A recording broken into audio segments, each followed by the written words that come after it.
Good evening, dear students.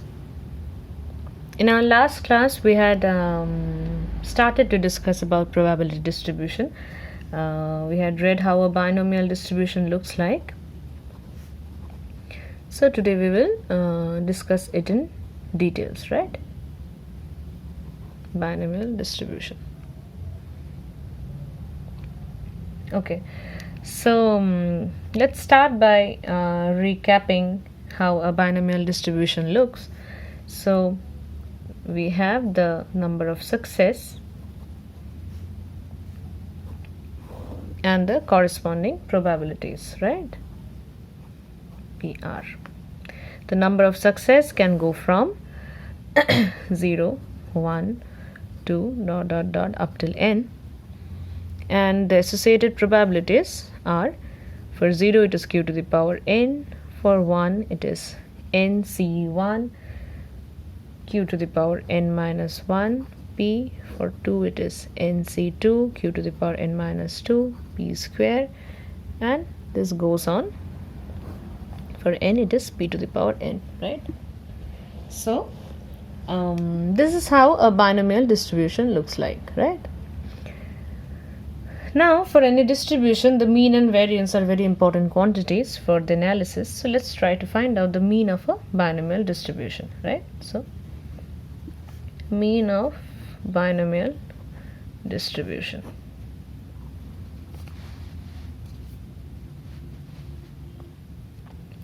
So like we know from definition that mean is given by I is equal to 1 to n pi xi, right?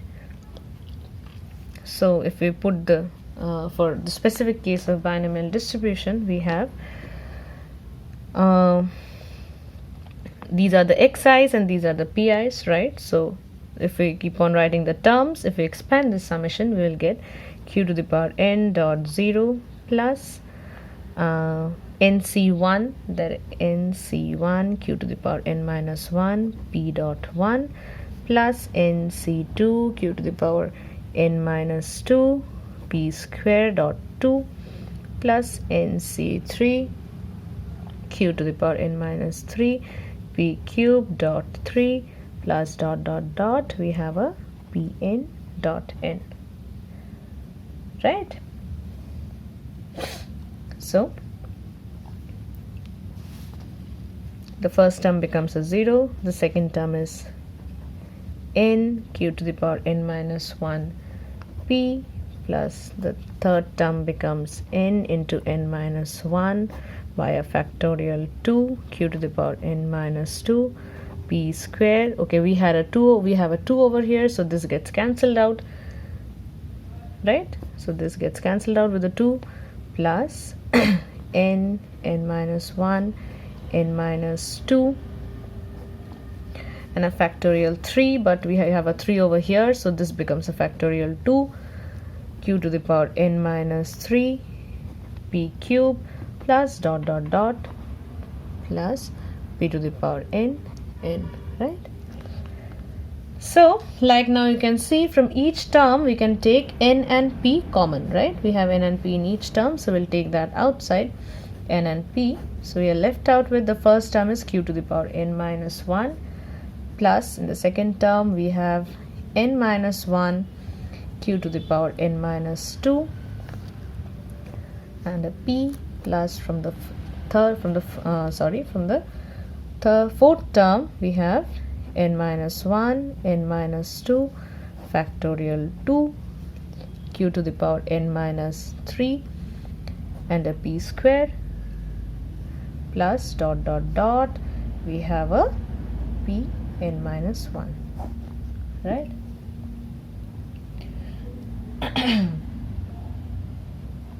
So if you look at these terms, you will see that this is nothing but the expansion of p plus q to the whole to the power n minus 1, right? So we have np p plus q whole n minus 1. Now since p plus q we know p is constant and q is nothing but 1 minus p, because these are the probabilities of success and failure respectively. So these two added up gives you 1. So we are left out with np.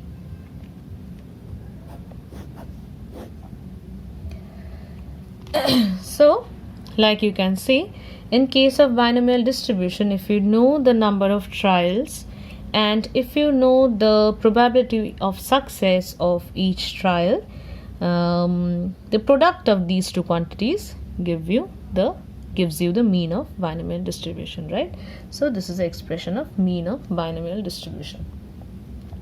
Now let's see what the variance of binomial distribution comes up to, right?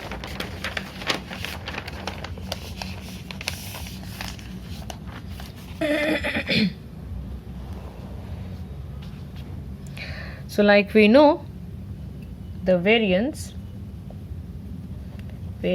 of binomial distribution variance sigma square is given by sum over pi xi square minus a mu square, right? So first we'll just evaluate this term and then we know what mu is for a binomial distribution. So let's find out summation pi xi square is equal to what? So the first term is q to the power n dot 0. The second term becomes nc1 q to the power n minus 1 p dot o1. The third term becomes nc2 q to the power n minus 2 p square dot a 4, because over here we have xi square, plus nc3 q to the power n minus 3 p 3 dot the 9, plus we have the terms, and the last term becomes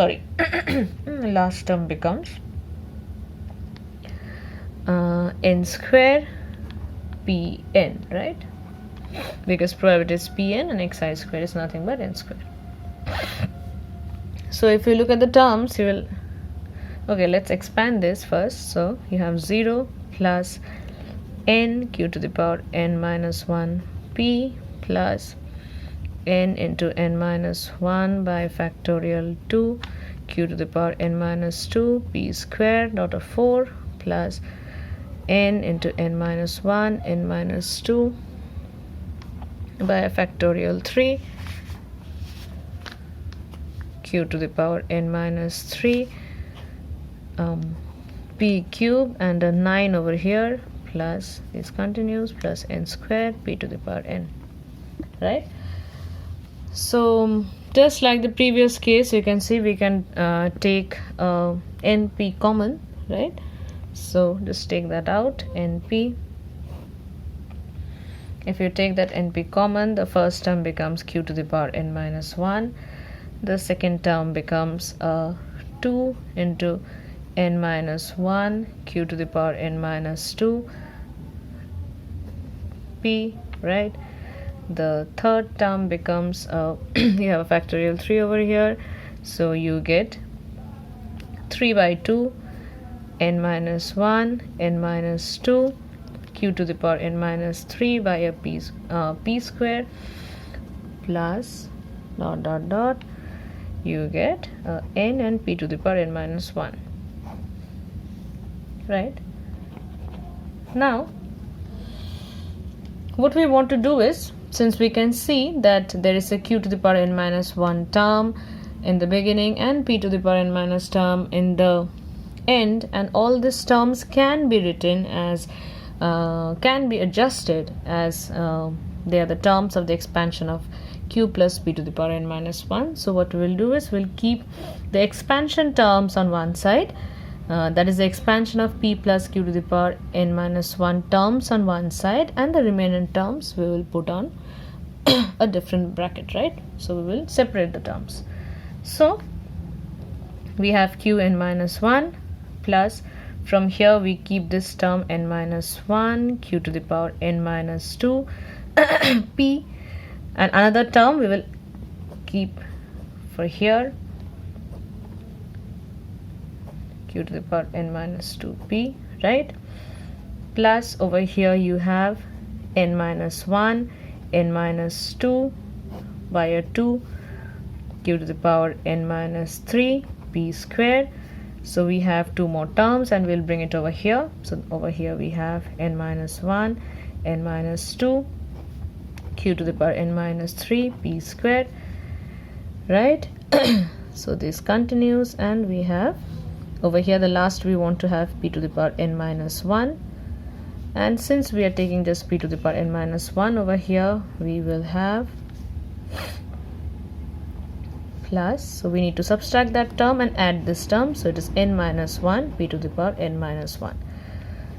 So we have done this adjustment just because we want to separate those terms which are the expansion terms of q plus p to the power n minus 1 on one side and the remaining terms on a different bracket, right? So now we can write as np all these terms are nothing but the binomial expansion terms of q plus p to the power n minus 1.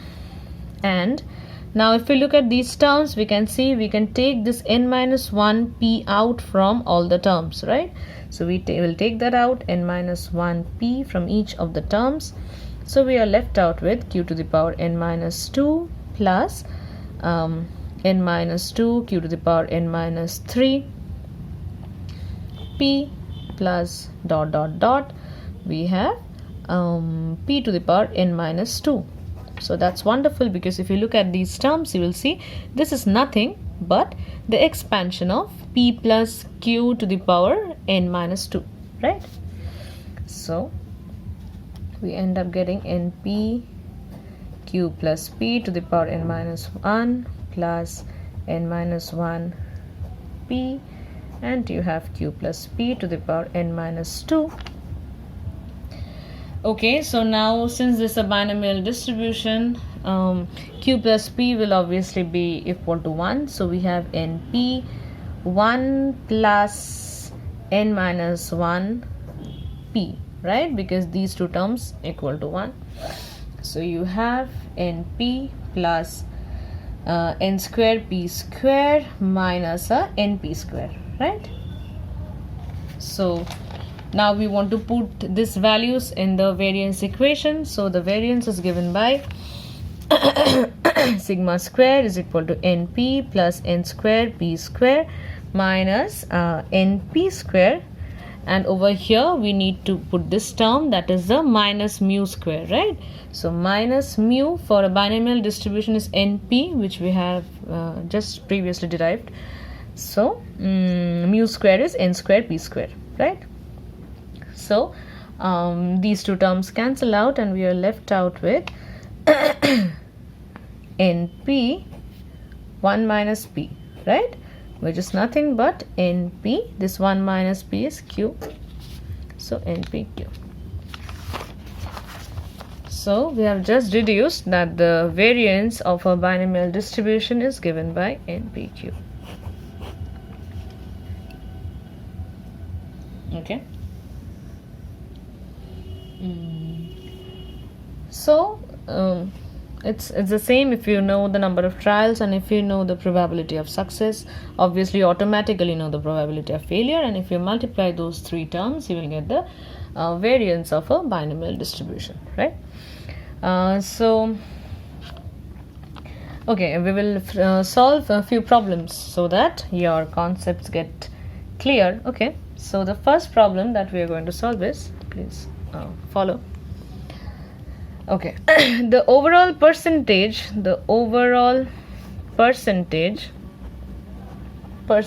of failures in a certain exam is 20%. Okay, if 6 candidates appear in an exam, what is the probability that at least 5 passes the exam?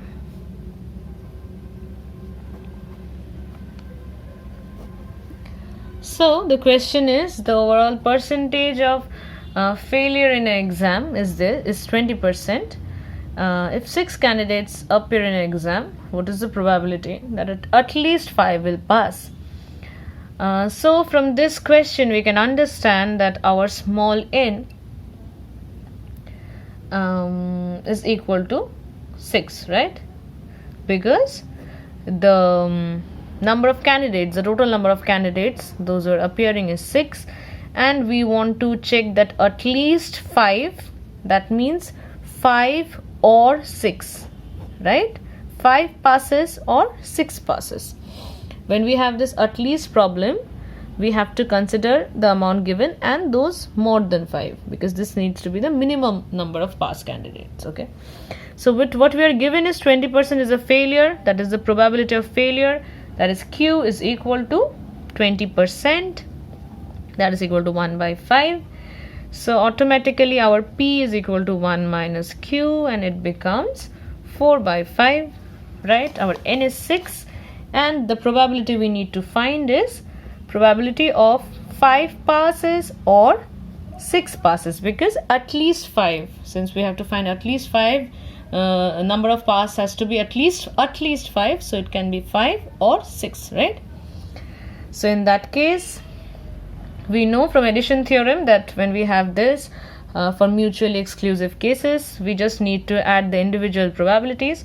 So P5 plus a P6, and from binomial distribution it is known that for P5 it is nothing but NCR, that is 6C5, P to the power 5, Q to the power n minus 5, that is 1 over here, and this becomes P to the power 6, right? So we end up to 6, P is 4 by 5 to the power 5, Q is 1 by 5 plus 4 by 5 to the power 6, and rest you do the mathematical calculations, and this is the answer. Okay, now we will do a second problem. Let's consider a second problem. A die is tossed thrice, okay, 3 times. A success is getting 1 or 6 on a toss. So if you get a 1 or a 6, we consider it to be success. Find the mean and variance of the number of successes, right?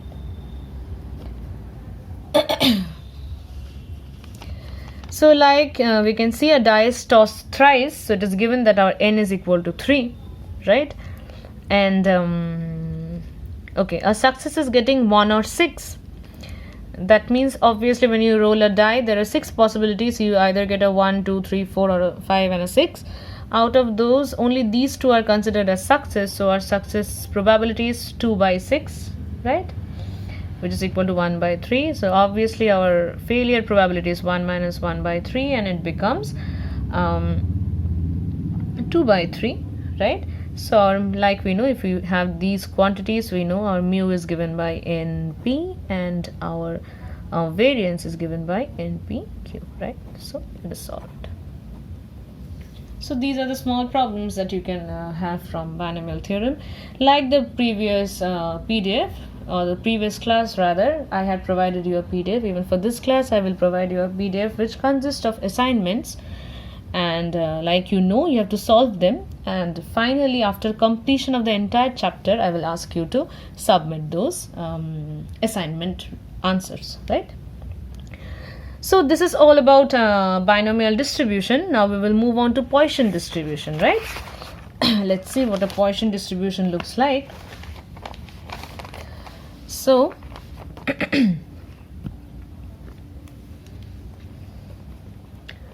Poisson, I hope it is okay, distribution.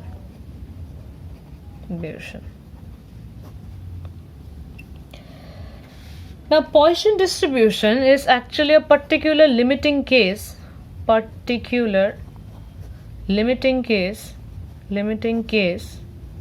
of binomial distribution. So under certain conditions, if certain conditions are satisfied, the binomial distribution gets transformed into Poisson's distribution. Okay, so those conditions which needs to be satisfied is the number of trials, that is n, now needs to be indefinitely large, that is n tending towards infinite. Okay. Secondly, the probability of success of each trial, that is p, needs to be indefinitely small, that is p tending towards 0. But the product of n and p, say if it is m, this needs to be finite. So, like I said, the three conditions, that is number of trials tending towards infinite, the probability of success of the trial being negligibly small, and the product of n and p being finite, when these three conditions are satisfied, the binomial distribution takes the form of Poisson distribution, and the form is given by e to the power minus m dot m to the power r factorial r, where r is equal to 0, 1, 2, dot dot dot, right? So when these conditions are fulfilled, each term of binomial distribution gets transformed like this. So now we obviously want to prove this. Let's see if originally we can prove that the binomial distribution gets transformed into this this distribution on putting these terms. Okay, so let's try to prove that. So if we want to prove it, we know the probability function of binomial distribution is given by, if it is PR, it is NCR, Q to the power n minus r, P to the power r, right? So this is how our binomial distribution looks like. Now we are going to put the conditions n tending towards infinite, p tending towards 0, and np being finite. So if we try to put those conditions, let's see what we end up to. So we have n minus 1, n minus 2. In the numerator we will have r terms, right? And the last term, like you can see, last term is nothing but this. So we are going to have r terms which begins from n minus 1, n minus 2, going to n minus r minus 1. What we have over here, that just gets decreased by 1, so n minus r minus 1, and in the denominator we have a factorial r. Then you have q n minus r, and okay, so in place of q, what are we going to write? Okay, just a second, we need to put these okay, the qn minus r, p to the power r. Now in case of Poisson distribution, we have m is equal to np, right? So p is equal to m by n, and q is equal to 1 minus m by n, right? So we will put these in this expression, and we will get n minus 1, n minus 2, dot dot n minus r minus 1 factorial r. Q is 1 minus m by n to the power n minus r, and p is m by n, right? M by n to the power r.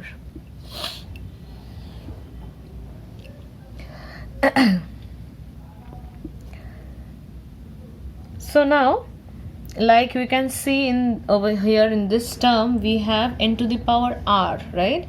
That means we have r n's, and over here also we have r terms. So what we will do is we will distribute this n to the power r term among the individual terms. Okay, so first we will take the constant part common, m to the power r divided by factor, not common actually, we'll bring that in front, and now we will distribute this n to the power r terms in the denominator. So we get n by n, n minus 1 by n, n minus 2 by n, and dot dot n minus r minus 1 by a n, right? So this n has been distributed, m has been written over here, the r factorial has come out, so we're left out with only this 1 minus m to the power n to the power n and 1 minus m by n to the power minus r. Okay, so by factorial r, over here we have a 1, this becomes 1 minus 1 by n, this becomes 1 minus 2 by n, and this continues 1 minus r minus 1 by n, 1 minus m by n to the power n, and 1 minus, is it visible? Yeah, it is, 1 minus m by n to the power minus r, right? Okay, now we have to take the limit n tending to n tending to infinite. So taking limit n tending to infinite, what do we get? All these terms all become 1, right? So this becomes a 1, this becomes a 1, because these all are equal to 0. So we have m to the power r by factorial r. These terms are all 1. Then limit n tending to infinite. Okay, even this becomes a 1. Now we have this term 1 minus m by n to the power n, and limit n tending to infinity 1 minus m by n to the power minus r, right? So m to the power r by r. Now we all know from limits that this term is nothing but e to the power minus m, right? So this term becomes e to the power minus m, and this term becomes 1, right? If you have forgotten, let me write the rules for you. For limit n tending to infinite, 1 plus a by n to the power n is equal to e to the power a, and for limit n tending to infinite, 1 plus a by n to the power anything is 1. So we have just applied these two limits formula, you can say, and we have got the probability distribution, right? So we have successfully proved that under the mentioned conditions, our binomial distribution gets converted into Poisson probability distribution, whose expression is given by e to the power minus m into the power r factorial r, right?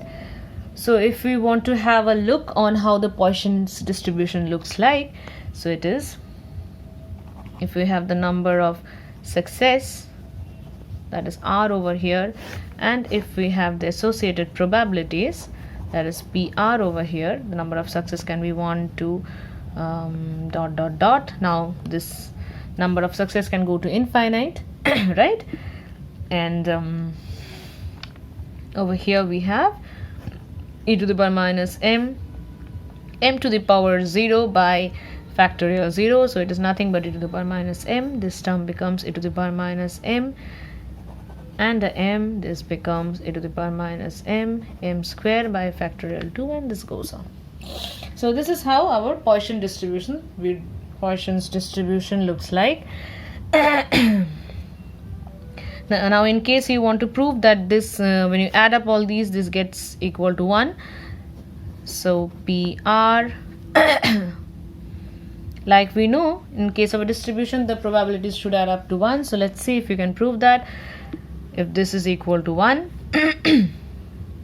so we have e to the power minus m plus e to the power minus m plus e to the power minus m square by a 2 factorial plus e to the power minus m cube by a 3 factorial, and this goes on. So you can take e to the power minus m common, and it comes up to 1 plus m square by factorial 2 plus m cube by factorial 3, and that goes on.